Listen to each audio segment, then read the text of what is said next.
August 19, 1942, dense jungle near Taiva Point, Guadalcanal. Second Lieutenant Genjiro Imi of the 8th Independent Anti-Tank Gun Company recorded observations in his diary that captured the shock many Japanese soldiers felt upon encountering American forces. Through the thick canopy of palm trees and strangling vines, Imi and 916 other soldiers of Colonel Kona Ichiki's detachment had just landed from destroyers, completing a nighttime insertion that Japanese command believed would be the first step toward recapturing Henderson Field. They had been told the Americans numbered perhaps 2,000 men, poorly trained, easily frightened, soft from lives of luxury. Colonel Ichi himself had dismissed warnings to wait for reinforcements. "These are Americans," he told his officers. "We will sweep them into the sea before sunrise." What none of these battle-hardened veterans of China and Southeast Asia knew was that they were about to encounter something unprecedented in the annals of the Imperial Japanese Army. Not merely defeat, which was itself unthinkable for soldiers who had known nothing but victory since 1937, but a systematic demolition of every tactical assumption, every strategic concept, every ideological certainty that defined the Japanese way of war. The jungle itself would become an American weapon.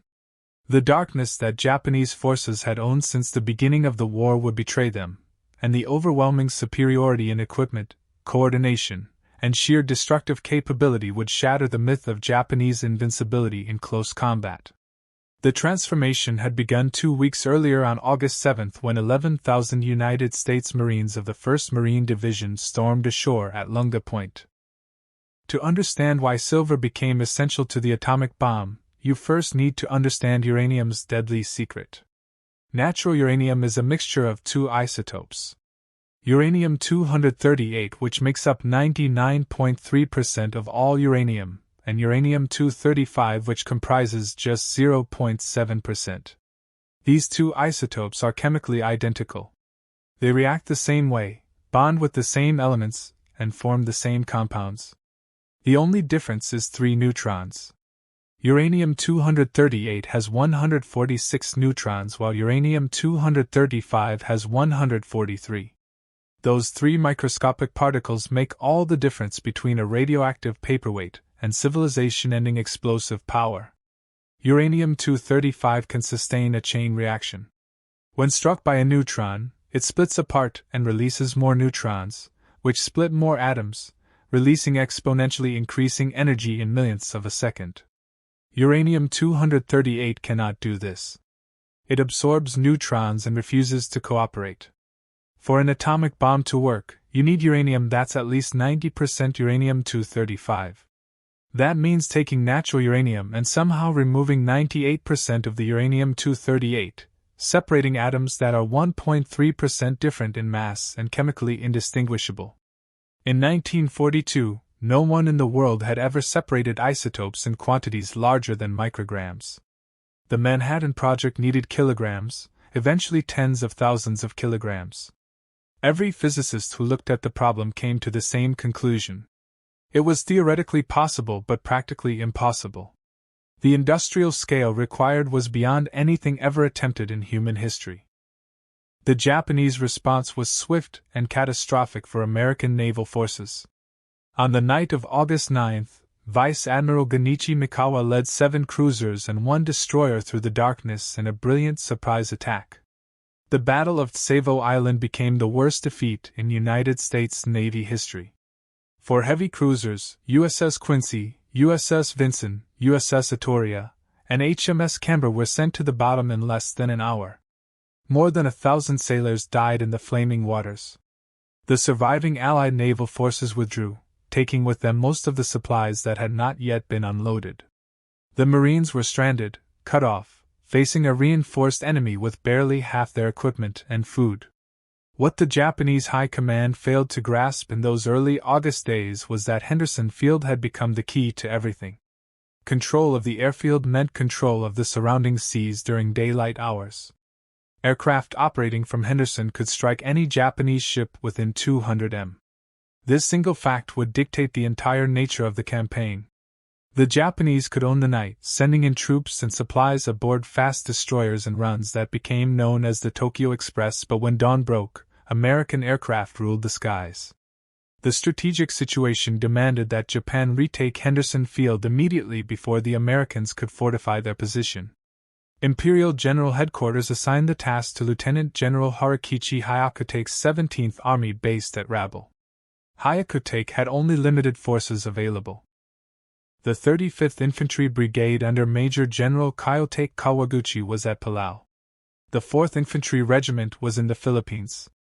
The closest unit was Colonel Ichiki's 28th Infantry Regiment, which had been stationed near Guam. Originally intended for the Midway operation that had been cancelled after the naval disaster in June. Colonel Kona Ichiki was an infantry school instructor with a reputation as a first-rate tactician. He was also known for being impulsive and having supreme confidence in Japanese fighting spirit over American material.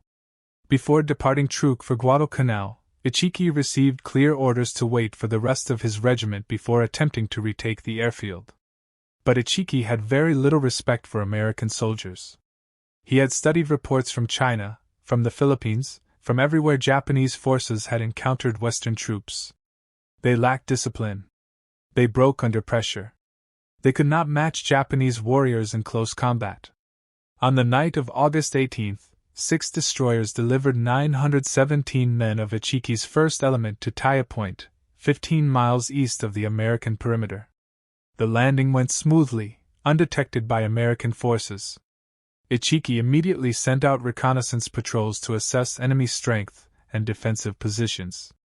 It was a routine tactical decision that would prove fatal. On August 19th, a patrol from Company A, 1st Battalion, 1st Marines, under Captain Charles Brush, was moving along the coastal track toward Kohi Point when they spotted Japanese soldiers. The two forces collided in a brief, vicious firefight. The Marines killed 31 Japanese soldiers and captured documents that revealed the presence of a significant enemy force in the area. More importantly, the captured papers showed that the Japanese severely underestimated American strength. Captain Brush raced back to the perimeter with his intelligence haul. General Vandergrift immediately understood what was coming. A Japanese attack soon, probably from the east. He ordered Colonel Clifton Cates to strengthen defenses along the sandbar at the mouth of what Marines called the Tenaru River. It was actually the Illa River, but the misidentification would stick in all subsequent accounts. Cate deployed Lieutenant Colonel Leonard Creswell's 2nd Battalion, 1st Marines along the riverbank with machine guns positioned to create interlocking fields of fire across the sandbar. What happened next would become one of the most one-sided battles in Marine Corps history. Colonel Ichiki, rather than waiting for intelligence from his lost patrol or for reinforcements, decided to attack immediately. On the night of August 20th into the early morning of August 21st, he ordered a frontal assault directly across the sandbar. Japanese doctrine emphasized the superiority of spiritual power and aggressive night attacks to overcome enemy firepower. Ichi believed his veterans could break through American defenses through sheer audacity and close quarters fighting where Japanese soldiers excelled with bayonets and grenades. Just after midnight, Solomon Island scout Jacob Vuza, who had escaped Japanese captives after hours of torture, stumbled into Marine lines with a warning. The Japanese were coming. Minutes later, the attack began. Hundreds of Japanese soldiers charged across the sandbar, screaming battle cries, firing rifles, hurling grenades. They ran directly into a killing zone the Marines had prepared with methodical precision.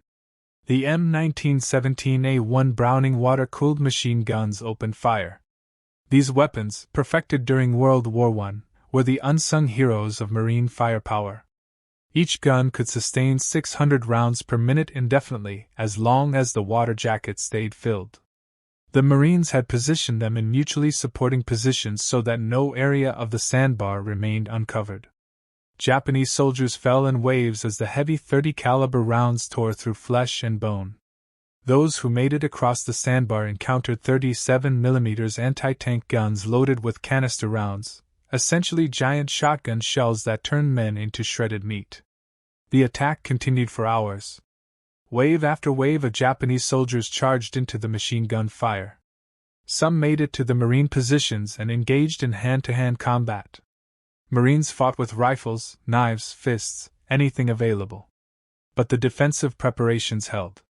The interlocking fields of fire prevented any Japanese breakthrough.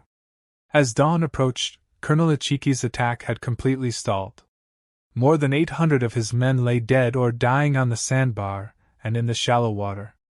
Daybreak brought no relief for the surviving Japanese. General Vandergrift ordered a counterattack using elements of the 1st Battalion, 1st Marines. 5 cubic meters Stuart light tanks crossed the sandbar and began systematically hunting down Japanese soldiers who had taken cover in the coconut groves. War correspondent Richard Trigascus, watching from a Marine position, described the scene. It was fascinating to see them bustling amongst the trees, pivoting, turning, spitting sheets of yellow flame. We had not realized there were so many Japanese in the grove. Group after group were flushed out and shot down by the tank's canister shells. By midday on August 21st, the Battle of the Tenaru was over. Of the 917 Japanese soldiers who had landed at Taya Point, approximately 800 were dead.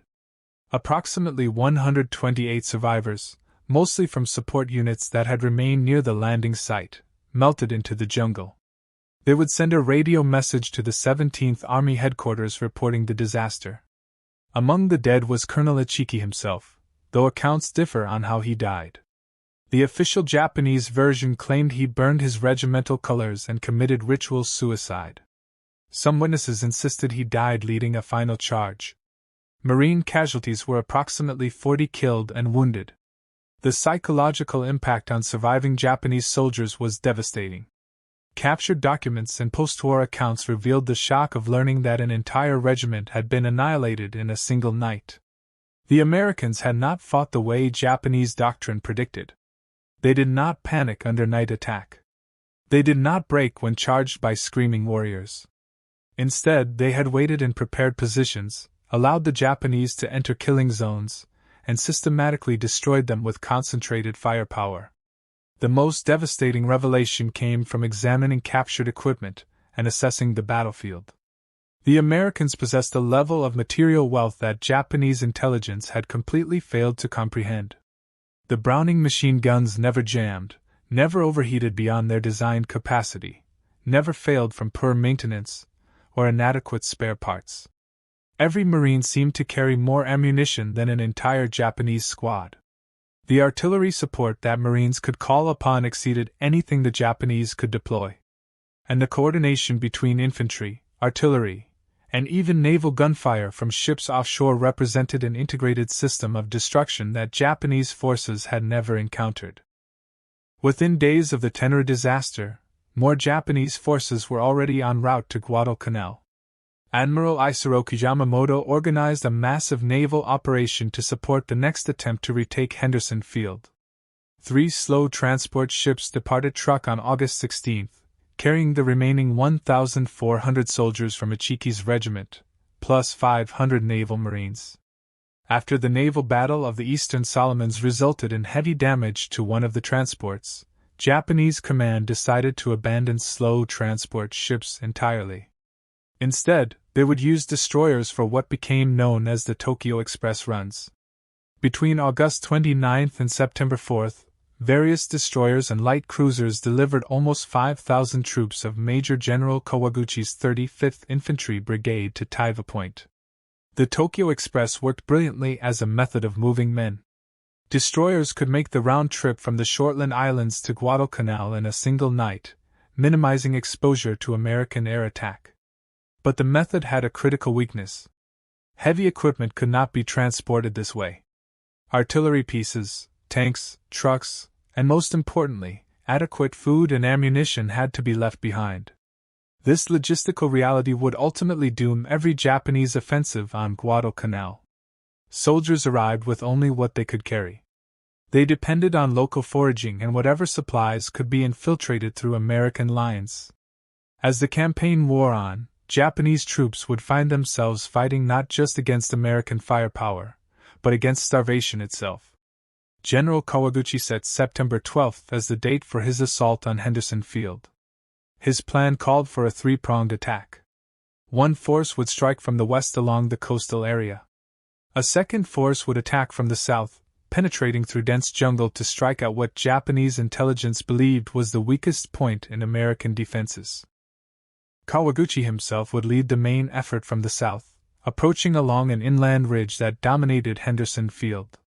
What Kawaguchi did not know was that Marine intelligence had already identified this ridge as the most likely avenue of approach.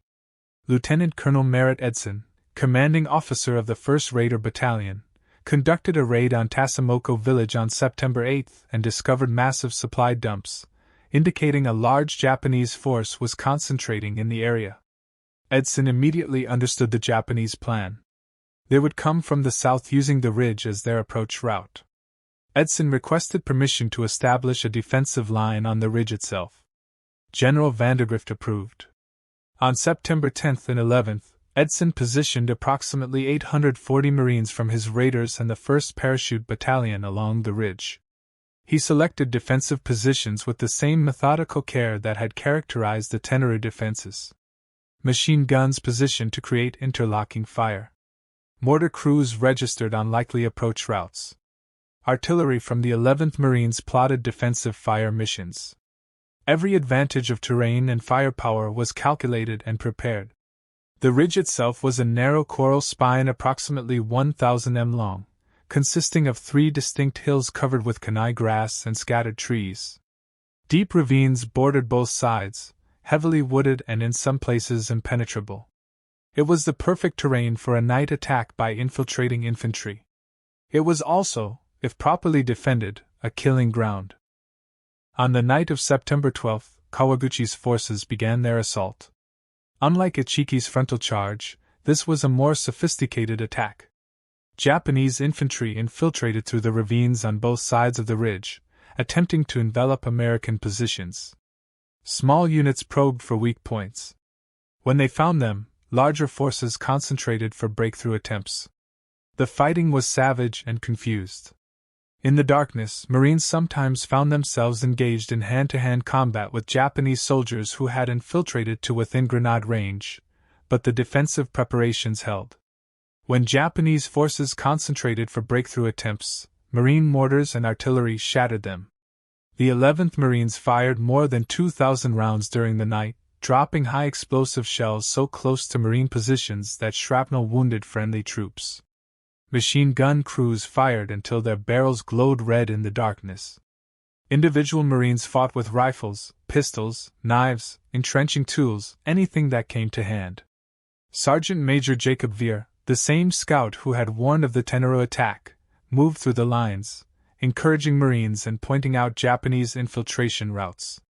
Sergeant John Basilone manned a machine gun position that became critical to the defense. When his gun crews were killed or wounded, Basilone continued firing alone, repelling wave after wave of Japanese attacks. He would later receive the Medal of Honor for his actions that night. 2 Marines would earn the Medal of Honor at Edson's Ridge and 19 would receive the Navy Cross. As dawn broke on September 13, the Japanese attack had failed to break through, but Kawaguchi had more troops available and prepared to renew the assault the following night. Edson pulled his lines back to the center of the ridge, consolidating his forces. General Vandergrift sent reinforcements, bringing the total defending force to approximately 2,500 men. The Japanese would attack again, but this time the Marines were ready with even stronger positions and more concentrated firepower. The second night's fighting was even more intense than the first. Kawaguchi threw his remaining forces into desperate attempts to break through before American reinforcements made the position impregnable. Japanese soldiers charged repeatedly, dying by the hundreds in the machine gun fire. Some attacks came within 50 yards of Edson's command posts before being stopped. At one point, the situation was so desperate that Edson himself grabbed a rifle and joined the firing line. But again, American firepower and defensive preparation prevailed. By dawn on September 14, Kawaguchi's offensive had completely collapsed. Japanese casualties were staggering. Approximately 830 to 850 Japanese soldiers died on and around Edson's Ridge. Marine casualties totaled approximately 104 killed and over 200 wounded between the Raider and Parachute battalions. The ridge that would forever after be known as Bloody Ridge or Edson's Ridge had become a monument to the effectiveness of American defensive doctrine. For Japanese soldiers who survived, the battle represented another profound shock to their understanding of warfare. Captured diaries and post-war accounts consistently described the same realization. Japanese forces had expected to fight other infantry in darkness where their training and spirit would triumph. Instead, they encountered artillery, machine guns, and mortars, all concentrated with a precision they could not match. American commanders knew the Japanese were coming. They prepared killing zones. They waited for Japanese forces to enter. Then they destroyed them with coordinated fire support. The battles at Tenaru and Bloody Ridge established patterns that would repeat throughout the Guadalcanal Campaign. Japanese forces would launch attacks based on courage, night tactics, and close combat expertise. American forces would respond with overwhelming firepower, coordinated combined arms operations, and defensive positions carefully prepared to maximize their advantages. The outcome was predictable. Japanese casualties would be catastrophic. American casualties would be significant but sustainable.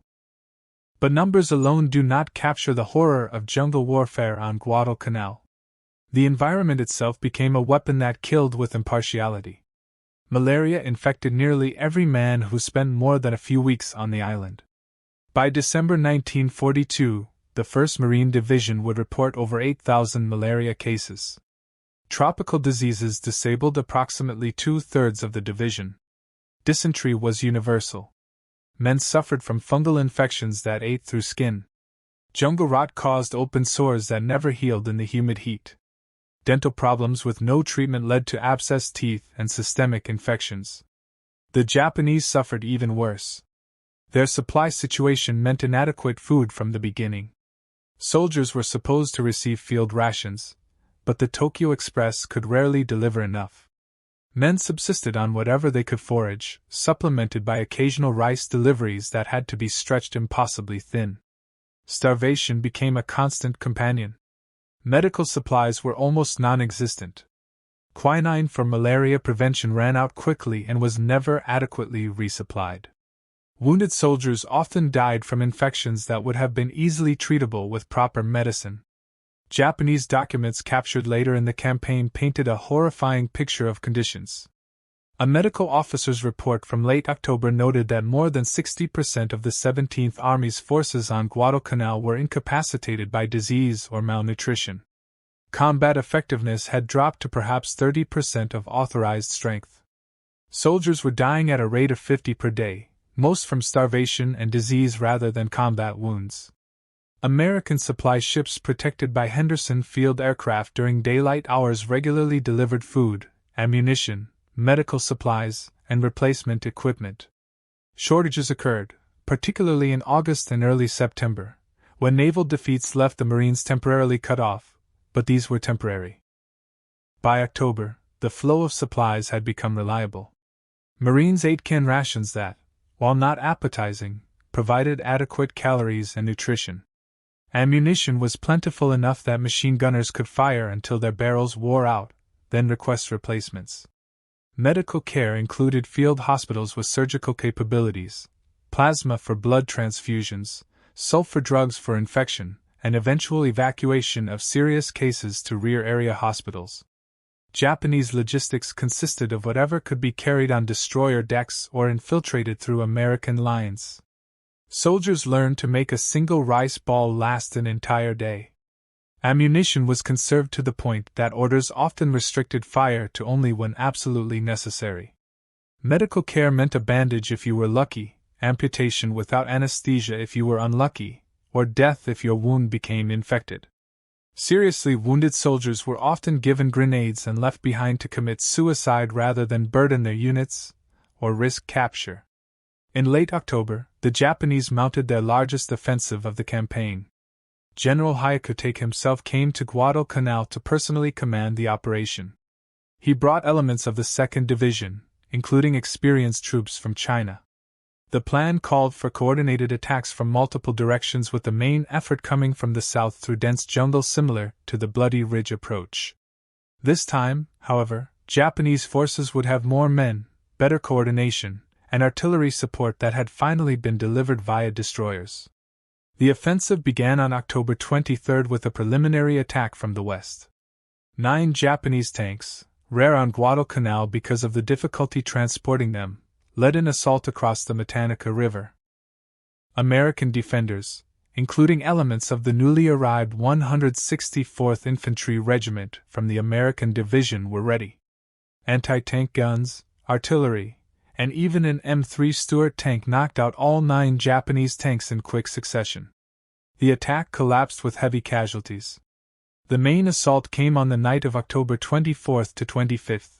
Approximately 5,600 Japanese troops under Major General Yumio Nasu attacked from the south, hoping to break through American lines south of Henderson Field.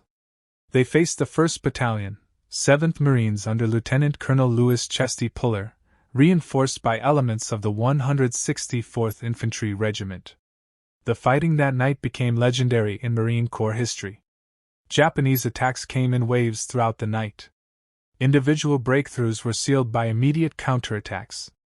Machine gunners fired until their weapons failed, then grabbed rifles and continued fighting. Artillery from the 11th Marines fired danger close missions that landed within yards of Marine positions. Offshore, the battleship USS Washington stood by, ready to provide naval gunfire support if called upon. At one critical moment, only a single Marine battalion stood between Japanese forces and Henderson Field, but they did not break. Sergeant John Basilone, who had distinguished himself at Bloody Ridge, again became critical to the defense. When ammunition ran low for his machine gun section, Basilone personally carried ammunition through enemy fire to keep his guns operational. He repaired damaged machine guns under fire. When one gun position was overrun, he grabbed a .45 pistol and led a counterattack that restored the line. By dawn on October 25, the Japanese offensive had failed. General Nasu was dead, killed by machine gun fire during one of the night attacks. More than 2,000 Japanese soldiers died in the attempt to break through. American casualties were several hundred killed and wounded, severe, but sustainable. October 1942 also saw major naval engagements that decisively shifted the balance of power around Guadalcanal. The naval battle of Guadalcanal, fought over 4 days from November 12 through 15, saw some of the most intense surface combat in naval history. In a confused nighttime melee on November 13, American cruisers and destroyers engaged a Japanese bombardment force that included the battleships He and Kirishima. Rear Admiral Daniel Callahan and Rear Admiral Norman Scott, the only 2 American flag officers killed in World War II surface engagements, died in the fighting. The Americans lost 2 light cruisers and 4 destroyers. 3 more destroyers were damaged, but the Japanese lost the battleship He disabled in the night action and sunk by aircraft the following day. More importantly, the bombardment mission failed. Henderson Field remained operational. On the night of November 14 to 15, the battleship Kirishima attempted another bombardment, but was intercepted by the USS Washington and USS South Dakota. In a devastating display of American radar-directed gunnery, Washington put 9 16-inch shells into Kirishima at ranges where Japanese lookouts could barely see their target. Kirishima sank with heavy loss of life. Perhaps most significantly, American aircraft and surface ships destroyed a Japanese convoy attempting to land the 38th Division with heavy equipment. Of 11 transport ships, only 4 reached Guadalcanal, and these were destroyed by aircraft and artillery before they could fully unload. Japanese casualties from the convoy exceeded 5,000 men. This was the last serious attempt to reinforce Guadalcanal with a large, properly equipped ground force. For Japanese troops already on the island, November marked the beginning of the end. They had expected reinforcement and resupply. Instead, they learned that the naval battles had failed, that the convoys were destroyed, that no more help was coming. Rations were reduced again. Already starving men were told to survive on even less. Medical supplies that had been critically short became non-existent. The sick and wounded filled makeshift field hospitals where doctors could do nothing except watch men die. Captured Japanese diaries from this period painted a picture of slow collapse. Entries described rice rations reduced to 1 ball per day. Disease spreading everywhere. Bodies burned when soldiers had the strength. The realization that no more supplies were coming. Men eating grass and bark, deaths from poisonous plants, the deterioration of soldiers into desperate starving shadows. December brought the final reckoning.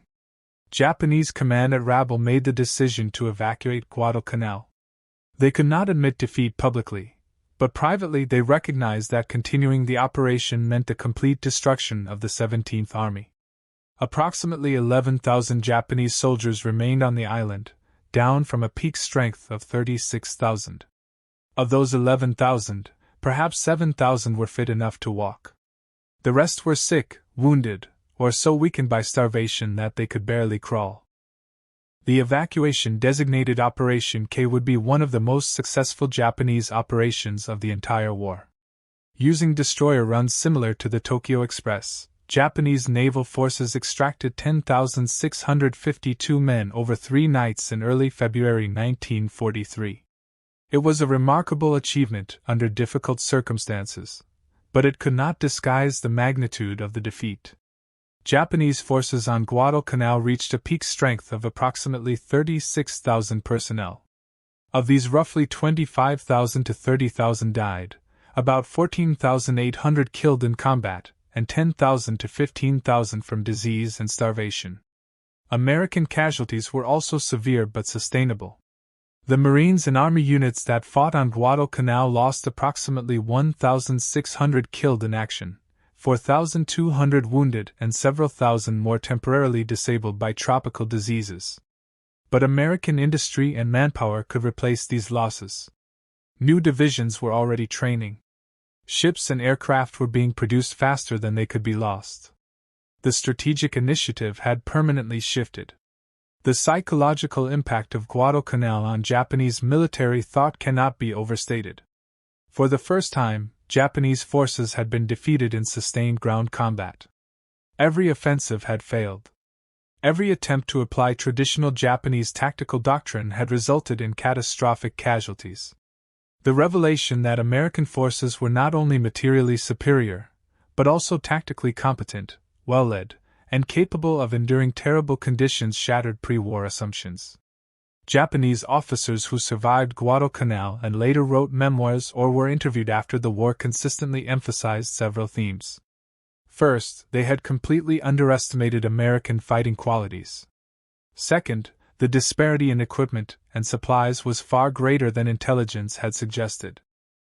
Third, Japanese logistics were fundamentally inadequate for sustained operations against an enemy that controlled the sea and air. Fourth, spiritual power and tactical skill were insufficient against systematic disadvantages in firepower and resources.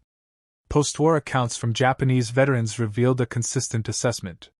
They had believed they were superior warriors. They trained harder, accepted death more readily, mastered night fighting and close combat. But on Guadalcanal, they learned that war is decided by systems.